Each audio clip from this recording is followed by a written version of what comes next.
నమస్తే, welcome to our channel. Jaganmohan Reddy 5 ఏళ్ల కాలంలో జరిగినటువంటి అవినీతి, అక్రమాలు, మంత్రుల స్కామ్లు, అలాగే అమాయకులపై జరిగిన దాడులు, ఇవన్నిటి చిట్టా కూడా ఇప్పుడు ప్రభుత్వం తెప్పించుకుంటుంది అన్న వార్తలు అయితే వస్తున్నాయి. మరి ఈ నేపథ్యంలోనే వైసీపీ మంత్రుల్లో కావచ్చు, వీళ్ళలో టెన్షన్ మొదలైనట్టు పరిస్థితులు అయితే కనిపిస్తూ ఉన్నాయి. మరి ఎలాంటి తవ్వకాలు మరి జరుపుతోంది ఇప్పుడు ప్రభుత్వం, ఇలాంటి వివరాలన్నీ కూడా తెలుసుకునే ప్రయత్నం అయితే చేద్దాం. మనతో ఉన్నారు senior political journalist Durga Kumar గారు. నమస్కారం సార్.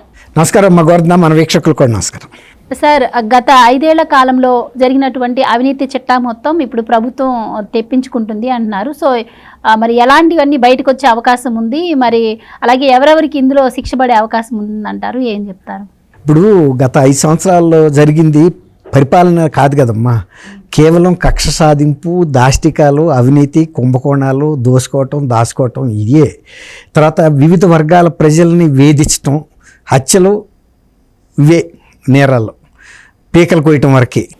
ఇందులో పోలీస్ శాఖ కూడా భాగస్వామ్యం అయిందంటే ఎంత మమేకమైపోయి ప్రభుత్వం పోలీసులు కూడా కలిపి చేశారనేది అర్థమవుతుంది. ఈ ప్రభుత్వంలో స్థానిక సంస్థల ఎన్నికలు కూడా జరిగినాయి. ఇంతవరకు భారతదేశ చరిత్రలో అలాంటి ఎన్నికలు ఏ రాష్ట్రంలో కానీ కూడా జరిగి ఉండవు. ఎందుకంటే ఆ ఎన్నికలు అనేది జరగలేదు, కేవలం పోలీస్ స్టేషన్లో పంచాయతీలు మాత్రమే. ఎవరు నామినేషన్లు వేసినా వాళ్ళని పిలవటం, బెదిరించడం, బ్లాక్మెయిల్ చేయటం, థ్రెటనింగ్ అనమాట.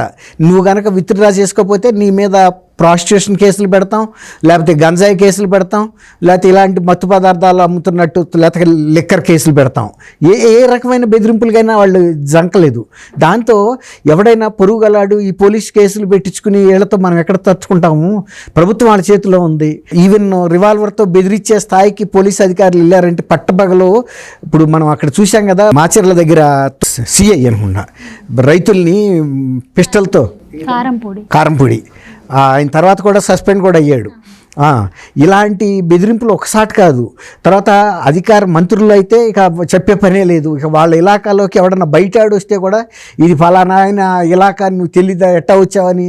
అంటే పాస్పోర్ట్లు అనేది ఎక్కడన్నా విదేశాలకు వెళ్తే అడిగిన సందర్భాలు ఉన్నాయి. కానీ ఆంధ్రప్రదేశ్లో ఒక నియోజకవర్గాల్లో నుంచి ఇంకో నియోజకవర్గంలోకి వెళ్తే కూడా నువ్వు ఎందుకు వచ్చావు, నువ్వు ఉత్తరాంధ్ర వాడికి నీకేం పని ఇక్కడ పల్నాడులో, అంటే మా సొంత ఇలాకా అన్నట్టుగా వ్యవహరించారు.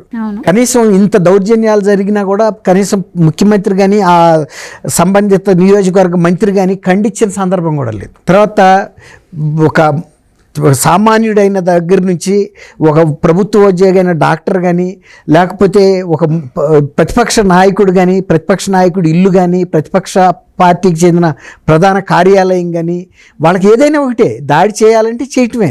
గతంలో ఒక వెరుపు ఉండేది. కనీసం చిన్నాళ్ళ మీద కిందాళ్ళ మీద చేసిన ఒక ప్రధాన ప్రతిపక్ష నాయకుడి జోలికో లేకపోతే ఒక పలుకుబడి ఉన్న వ్యక్తిగల జోలికో వెళ్ళాలంటే భయపడేవాళ్ళు. అసలు అదేం లేదు. నేను లండన్ వెళ్తే ఆర్డర్ వేసి వెళ్ళాడు కొల్లి రఘురామరెడ్డితో సిఐడి వాళ్ళకి, మీరు ఎట్టి పరిస్థితుల్లోనూ ఆయన ఎత్తేసేయాలి. రీజను తర్వాత మీరు ఏం సృష్టించుకుంటారో సృష్టించుకోమన్నారు. ఎత్తేయగలిగారు. కానీ తర్వాత కేసు ఇప్పటికి ఛార్జ్ షీట్ కూడా ఫైల్ చేయలేకపోయారు. తర్వాత అక్కడ వాళ్ళకి చెప్పలేకపోయారు కోర్టులో, ఈయన ఎందుకు అరెస్ట్ చేశారు, ఇప్పుడు బెయిల్ ఇవ్వకుండా ఉండటానికి ఈయనకి ఏమైనా కారణాలు మీ దగ్గర ఉన్నాయా అంటే ఏం లేవు. కాబట్టి బెయిల్ ఇచ్చారు కదా, 52 రోజులు టెక్నికల్గా ఇబ్బందులు పెట్టారే తప్ప ఒక సబ్స్టాన్షియల్ ప్రూఫ్ చూపించలేకపోయారు. ఇగో ఈ కుంభకోణంలో ఈ ముందు అన్నారు 350 కోట్లు అన్నారు, ఆఖరికి 23 కోట్లు అన్నారు. ఆ 23 కోట్లు కూడా తెలుగుదేశం పార్టీకి వచ్చిన విరాళాల గురించి చెప్పారు. అట్లాంటివి కొన్ని వందల కోట్లు ఉన్నాయి. ఆ రకంగా అయితే వైఎస్ఆర్సీపీకి ఈ రకంగా ఎవరిని కూడా ఏ సెక్షన్ ఆఫ్ పీపుల్ కూడా వదలలేదు. ఇప్పుడు బలహీన వర్గాల మీద దాడి చేశారు, పేదల మీద చేశారు. తర్వాత లో ఉండే సాధారణ జనం మీద, వాళ్ళకేం రాజకీయాలు కూడా సంబంధం లేని వ్యక్తులు, వాళ్ళు న్యూట్రల్ పీపుల్, ఏ పార్టీకి చెందని వ్యక్తులు, అట్లాంటి వాళ్ళని కూడా వేధించారు. ఏంటంటే వాళ్ళు ఏదన్నా సపోజ్ నువ్వు ప్రభుత్వంలో ఉండే అక్రమాలను ప్రశ్నించాడని సైన్స్ లేపారు. అసలు తర్వాత వెంటాడటం, ఆ వ్యక్తిని చనిపోయేరాక వెంటాడటం అనేది ఏ ప్రభుత్వానికి ఏ పని లేని వాళ్ళు చేస్తారు ఆ పనులు. అదే ప్రభుత్వం కనుక పరిపాలన అనే బాధ్యత ఉందనుకోండి, ఇలా ఇంతమందిని వెంటాడతారు.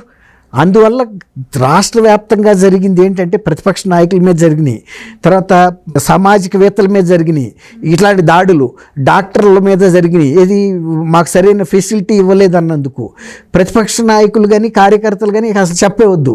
వాళ్ళ ఇళ్ల మీద ఎంత దౌర్జన్యం దాష్టికం అంటే ఇక అటాక్లు. దానితో పోలీసులు కూడా వాళ్ళ వెనకాల వెళ్ళి సపోర్ట్ చేయటం. తాడిపత్రిలో ప్రభాకర్ రెడ్డి గారి ఇంటి మీద దాడి చేసి పోలీసులు అతను కూడా కాదు, రాజంపేట నుంచి స్పెషల్గా డ్యూటీ వేయించుకొచ్చి తర్వాత పక్క ఇళ్లలో తెలుగుదేశం కార్యకర్తలు ఉన్నారని తెలిసి ఆ ఇళ్ల మీద అటాక్ చేయటం. అసలు ప్రభాకర్ రెడ్డి గారు లాంటి వ్యక్తి, వాళ్ళు దివాకర్ రెడ్డి గారు కానీ వాళ్ళు పోరాట యోధులు, ఎప్పుడు కూడా వాళ్ళు కళ్ళ నీళ్ళు పెట్టుకోవాలా. వాళ్ళ ఇళ్ళ మీద జరిగి వాళ్ళు ఇప్పుడు వయసు కూడా ఇదివరకులాగా లేరు కదా వాళ్ళు. అట్లాంటి ఇంట్లో ఒక మనిషి లేకుండా వాళ్ళకి మెడిసిన్ ఇచ్చే వ్యక్తులు కూడా ఇళ్లలోంచి తరిమి కొట్టారు, వెళ్ళి ధ్వంసం చేశారు వస్తువులు, టీవీలు ఇలాంటివన్నీ, కంప్యూటర్లు కానీ. ఇట్లాంటివి మనం ఇప్పుడు చూడలేదు. చంద్రబాబు నాయుడు గారి ఇంటి గేటు మీదకి వెళ్ళిపోయిన వ్యక్తికి మంత్రి పదవి ఇచ్చారు. తర్వాత బుద్ధా వెంకన్న ఇంకా విజయవాడ నుంచి మాచర్ల ఈ ఎన్నికల అకృత్యాలు జరుగుతున్నాయని వెళ్తే వాళ్ళ కార్ల మీద దాడులు చేసి పెద్ద పెద్ద బండలో ఇంత మొద్దులు తీసుకొచ్చి ఆయన్ని మాచర్ల మున్సిపల్ చైర్మన్ చేశారు. ఈ విధంగా దాడి చేసినాడు కల్లా పదవి కూడా ఇవ్వటం, ప్రమోషన్ అనమాట. ఇటువంటి జరిగినప్పుడు మరి తెలుగుదేశం కార్యాలయం అనేది ఒక ప్రతిపక్షానికి చెందిన కార్యాలయం, అది ఒక సెక్యూర్డ్ ప్లేస్లో ఉంది. దాడి జరిగితే ఆయన చెప్పిన కారణం ఏంటి, మా వాళ్ళకి బీపీ పెరిగి ఉంటుంది అంటే బీపీ పెరిగినప్పుడల్లా కనుక ఇట్లా ప్రజల ఆస్తుల్ని, పార్టీల ఆస్తుల మీదకి దాడి చేస్తే ప్రజలకు రక్షణ ఎక్కడ ఉంటుంది? అందువల్లే ఇప్పుడు చంద్రబాబు నాయుడు గారు కానీ కార్యకర్తలు కూడా ఒప్పుకోవటం లేదు. వీటన్నిటి మీద పోలీసులు కూడా భాగస్వాములుగా ఉన్నారు, అధికారులు ఉన్నారు. అందరినీ మీరు ప్రతిదీ కూడా ఇవాళ లిస్టు తయారు చేయమని చెప్పారు. ఎక్కడెక్కడ అక్రమాలు చేశారు, పోలీసులు అక్రమ కేసులు పెట్టారు, ఎవరిని వేధించారు, ఏ సెక్షన్లు పెట్టారు, అధికారులు ఎవరప్పుడు, ఇప్పుడు అధికారి ఎక్కడున్నాడు, ఇవన్నీ కూడా వివరాలు సేకరిస్తున్నారు. ఎవరిని వదలరు. ఇలాంటివి కనుక చేయకపోతే రేపు రాబోయే రోజుల్లో ప్రభుత్వాలు కాదు వచ్చేది, అరాచకాలే. ఇప్పుడు కనుక సరైన శిక్ష కనుక వాళ్ళకి వేసారనుకోండి, వాళ్ళకి ఒక భయం ఏర్పడుతుంది. వచ్చేసారి కూడా ఇటువంటివి చేస్తే మన మీద కూడా చర్య తీసుకునే అధికారం చట్టానికి ఉందని. చట్టాన్ని చేతుల్లోకి తీసుకున్నారు వాళ్ళు. చట్టం అంటే ఏంటి, మేము కదా అమలు చేసేది, కాబట్టి మా చట్టం అనేది మా కాళ్ళ కింద ఉండాల్సిందని ఇదిగొచ్చారు. కానీ వాళ్ళ పెట్టుకున్న టోపీలో ఉంది తల్ల, 3 పుల్లనే అక్కడ ఉన్నాయి. మనం దాన్ని బాధ్యతతో వ్యవహరించకపోతే మనం కూడా కోర్టుల ముందు నిలబడాలి, రేపు జైళ్ళల్లో కూడా ఉండాలనే తెలియాలి. ఇప్పుడు మన ఫోన్ ట్యాపింగ్ కేసు తెలంగాణలో మీరు గమనిస్తున్నారు కదా, ఏ స్థాయికి వెళ్ళిందో. వాళ్ళు ఎన్నిసార్లు బెయిల్ పెట్టుకున్నా కూడా అక్కడ ఎవిడెన్స్ అవతల ఉన్న సిఐడి కూడా మీ ప్రూఫ్లు చూపించినప్పుడు వాళ్ళంతా కొంతమంది ఐపీఎస్లు ఉన్నారు అందులో. ఐపీఎస్లు కూడా వాళ్ళు బెయిల్ రావట్లేదు. చట్టం ముందు ఎవడైనా ఒకటే.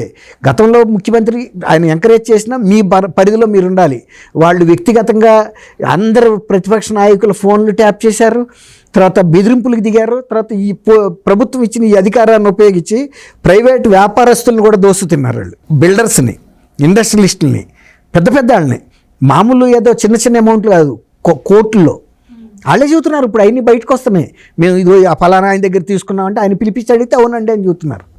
అట్లా ఇప్పుడు ప్రజలు ఆంధ్రప్రదేశ్లో 5 సంవత్సరాల పాటు జరిగిన అరాచకాలని ఇప్పుడు పేపర్ మీద ఎక్కిస్తున్నారు. ఏమేమి జరిగినాయి అన్నీ.